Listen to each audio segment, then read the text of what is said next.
बच्चों, हमारा science one का फर्स्ट चैप्टर कंप्लीट हो चुका है जो कि ग्रेविटेशन के ऊपर है। उसके मैंने 2 लेक्चर्स अपलोड किए, वो अच्छी तरह से रिवाइज कर लीजिए, बाकी कुछ नहीं। और हम अभी साइंस वन का सेकंड चैप्टर स्टार्ट करने जा रहे हैं, उसका नाम है periodic classification of an element. उसका आज फर्स्ट लेक्चर होगा, 2-3 लेक्चर उसके भी हो जाएंगे, फिर ये लेक्चर भी कंप्लीट हो जाएगा।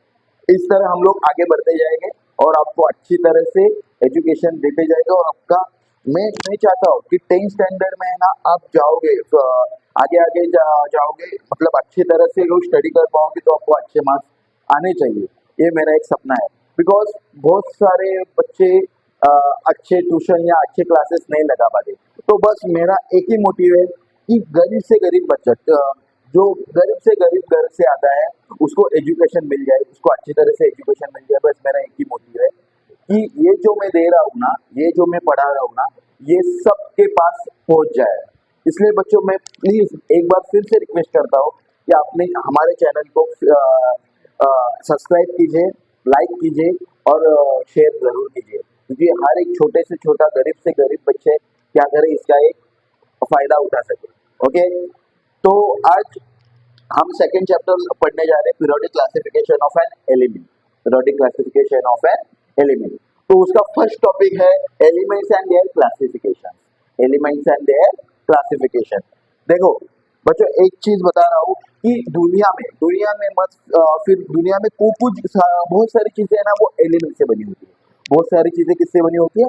एलिमेंट से बनी होती है। हमारे बॉडी के अंदर जो कुछ मेटाबॉलिक एक्टिविटीज होती है, मोटाबॉलिक बोला, सॉरी, जो कुछ मेटाबॉलिक एक्टिविटीज होती है, वो भी सारी किसके वजह से होती है? एलिमेंट के वजह से होती है। ये बहुत सारी चीजें, हम जो ऑक्सीजन लेते हैं वो भी एक प्रकार का एलिमेंट है। हम कार्बन डाइऑक्साइड को एक्सहेल करते हैं, वो भी एक टाइप का क्या है? एलिमेंट है। कार्बन है ना, आयन जो होता है वो एलिमेंट है। बहुत सारी चीजें, बहुत अभी हम आगे आगे पढ़ेंगे कि एलिमेंट्स एक्चुअल कौन से हैं। तो टोटल देखो, अभी अभी करंटली हमारे पास टोटल कितने एलिमेंट्स है? 118, 118 एलिमेंट्स है। अभी हमारे पास टोटल कितने एलिमेंट्स है? 118, 118 एलिमेंट्स है। ठीक है, अभी इन 18 सेंचुरी, मतलब 200-250 साल पहले है ना, बस 30 एलिमेंट्स का ही क्या हुआ था? खोज हुई थी। बस 30 एलिमेंट्स ही पाए गए थे। लेकिन अभी मतलब 200-250 साल के बाद आगे जाके, मतलब अराउंड 88 एलिमेंट्स अभी फाइंड आउट हो गए। 88 बस, बराबर ना? 30 एंड 88, 180। ओके, मतलब अभी तो करंटली कितना है? 118 एलिमेंट्स। और 18 सेंचुरी में, मतलब 200-250 साल पहले कितने थे एलिमेंट्स? 30 एलिमेंट्स थे। ओके, और साइंटिस्ट अभी और भी जाके अलग अलग क्या कर रहे हैं? एलिमेंट्स की क्या कर रहे हैं? खोज कर रहे हैं। देखो, साइंटिस्ट डिस्कवर्स मोर एलिमेंट्स, अभी भी जाके क्या कर रहे हैं? वो ट्राई कर रहे हैं कि और जाके क्या करें? एलिमेंट्स की क्या करें? खोज करें। Scientist trying to find any pattern in this elements. Scientist क्या कर रहे हैं कि अलग अलग उसकी प्रॉपर्टीज क्या है, अलग अलग एलिमेंट्स की अलग अलग प्रॉपर्टी क्या है, वो क्या कर रहे हैं? ढूंढ रहे हैं। वो क्या कर रहे हैं बच्चों? ढूंढ रहे हैं। उसके बाद एलिमेंट्स एलिमेंट्स को उन्होंने मतलब ये सारे एलिमेंट 118 एलिमेंट्स है, तो उनके बारे में अगर स्टडी करनी है तो उनको अच्छी तरह से क्लासिफाई करना जरूरी है। तो साइंटिस्ट ने क्या किया? बहुत सारे जो साइंटिस्ट थे उन्होंने क्या किया? उन जो एलिमेंट्स उसको metal, non metal and metalloids में क्या किया? डिवाइड कर दिया, क्लासिफाई कर दिया। ये हम लोग ने 8th स्टैंडर्ड में शायद पढ़ा है कि metal, non metals and metalloids होता क्या है ना? मेटल जो होता है उसमें लस्टर, डक्टिलिटी एंड बहुत सारी चीजें की प्रॉपर्टी होती है और वो स्ट्रॉन्ग होता है। जो नॉन मेटल होता है ये वो ब्रिटल होता है, मतलब अगर नॉन मेटल होता है और ब्रिटल होता है, मतलब क्या होता है? जल्दी से टूट जाता है। और मेटलॉइड मतलब जिसमें मेटल की भी नहीं प्रॉपर्टी होती है और नॉन मेटल की भी प्रॉपर्टी नहीं होती, उससे कहते हैं मेटलॉइड। ये 8th स्टैंडर्ड में हमने पढ़ा है। तो ये तीनों इस 3 कैटेगरी में उसको डिवाइडेशन कर दिया साइंटिस्ट लोगों ने। उसके बाद भी फिर से उनको बहुत सारे चैलेंजेस आने लगे कि 118 एलिमेंट की स्टडी कैसे की जाए। तो इसलिए बाद में उन्होंने क्या किया कि अलग अलग मेथड्स ऑफ क्लासिफिकेशन यूज किए। अलग अलग मेथड्स ऑफ क्लासिफिकेशन उन्होंने क्या किया? यूज किए। फिर हम लोग आगे जाके देखने वाले कि फिर डोबेरेनर साहब आए, डोबेरेनर। तो डोबेरेनर ने कुछ मेथड बताए कि 118 एलिमेंट्स को कैसे क्लासिफाई की जाए, लेकिन वो भी फेल हो गए। उसके बाद न्यूटन आए, उन्होंने क्लासिफिकेशन की चीजें बताई, लेकिन वो भी फेल हो गए। उसके बाद मेंडेलीव आए, मेंडेलीव ने एक बार बताया क्लासिफिकेशन की मेथड, फेल हो गए। फिर वो दूसरी बार उन्होंने फिर से बताया, फिर से फेल हो गए। फिर लास्ट में मॉडर्न पीरियोडिक टेबल की फाइंड आउट होगी।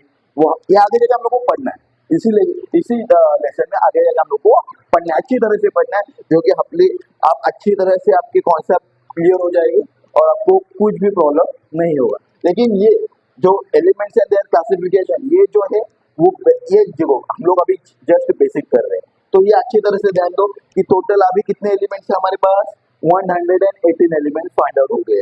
देखो 18 सेंचुरी में, मतलब 18 सेंचुरी मतलब 200 ऐसे साल पहले कितने एलिमेंट्स फाइंड आउट हुए थे, only 30 elements, only 30 elements. Scientist discover more elements, उसके बाद बहुत सारे साइंटिस्ट लोगों ने अलग अलग एलिमेंट्स की क्या की, खोज की। Scientist trying to find any pattern in this the elements, तो इन्होंने अलग अलग एलिमेंट्स के अलग अलग प्रॉपर्टी के बारे में पढ़ना स्टार्ट किया। उसके बाद एलिमेंट्स को 3 कैटेगरी में डिवाइड किया गया, metals, non metal and metalloid. ये metal, non metals and metalloid क्या होता है, जस्ट अभी मैंने बताया। उसके बाद then they try the different methods of classification, उसके बाद उन्होंने डिफरेंट मेथड ऑफ क्लासिफिकेशन के बारे में पढ़ना क्या किया, स्टार्ट किया। उन्होंने हमें बताया, फिर डोबेरेनर आए, न्यूटन्स है, फिर मेंडेलीव आए, ये सारी चीजें हम लोग को अभी जस्ट इसके बाद पढ़ना है। तो अभी नेक्स्ट टॉपिक है हम पढ़ना चाहते हैं Dobereiner triads. Okay, Dobereiner triads, Dobereiner tribes.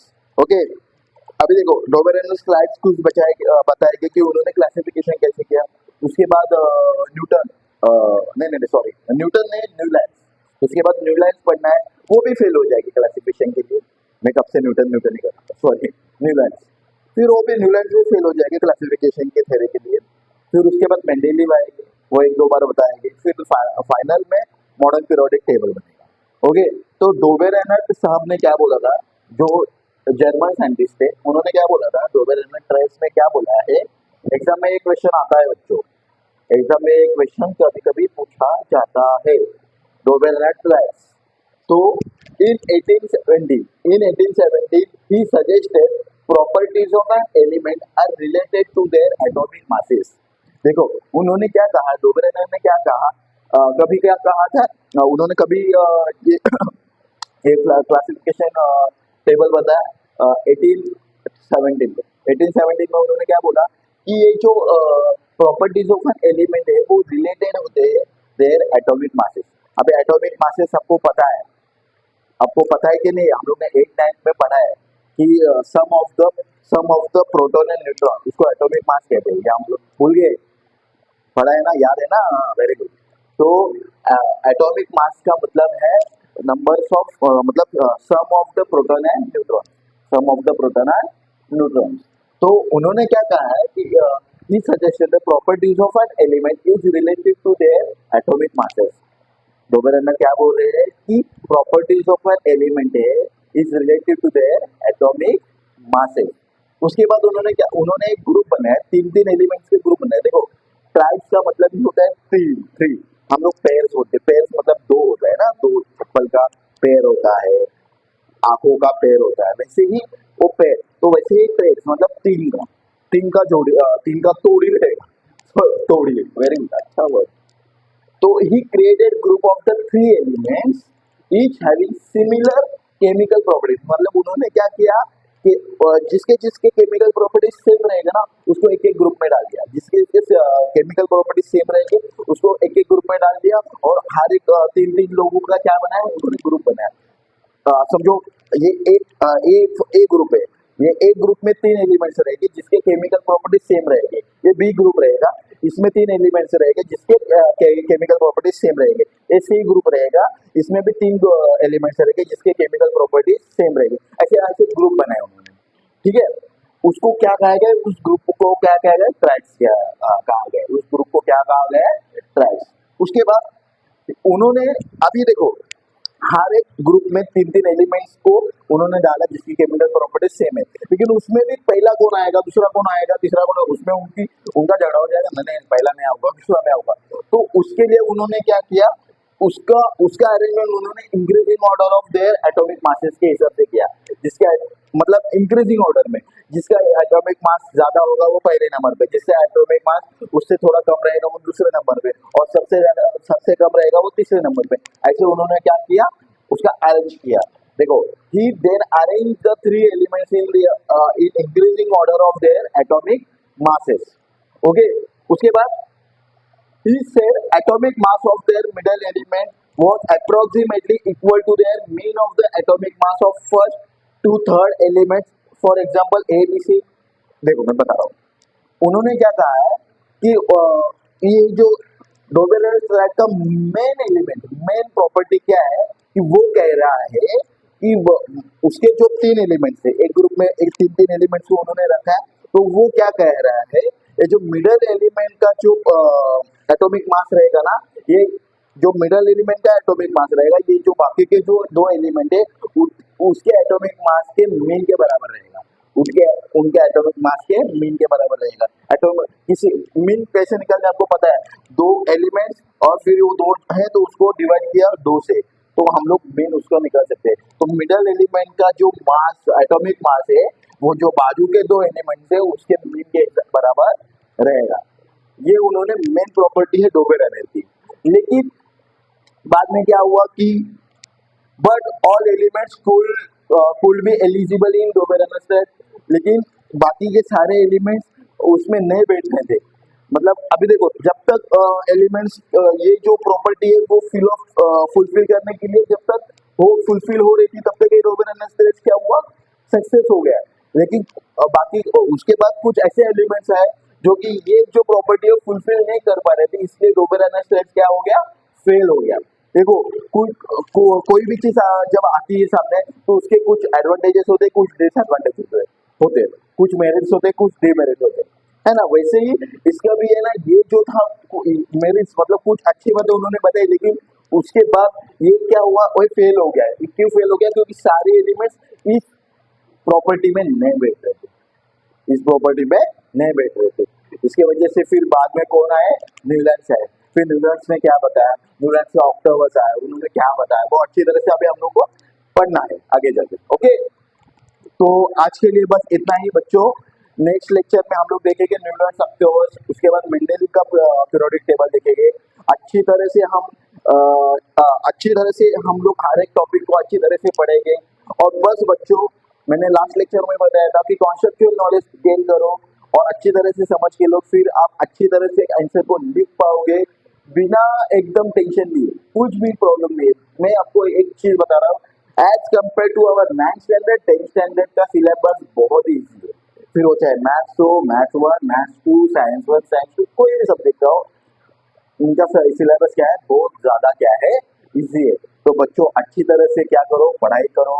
आप 10th स्टैंडर्ड में हो तो अच्छी तरह से पढ़ाई करो, अच्छी तरह से रिवाइज करो। थोड़ा सा अभी लास्ट ईयर हम लोग ने थोड़ा सा ध्यान नहीं दिया होगा, मैं सबके बारे में बात नहीं कर रहा हूँ, कुछ बच्चे हैं कि ध्यान दें। तो ये जो मेन देखो, आप किसी भी इंटरव्यू में जाओगे तो आपको ऐसा नहीं पूछेंगे कि आपको 8th स्टैंडर्ड में परसेंटेज कितने थे, 9th स्टैंडर्ड में परसेंटेज कितने थे, ऐसा नहीं पूछेंगे।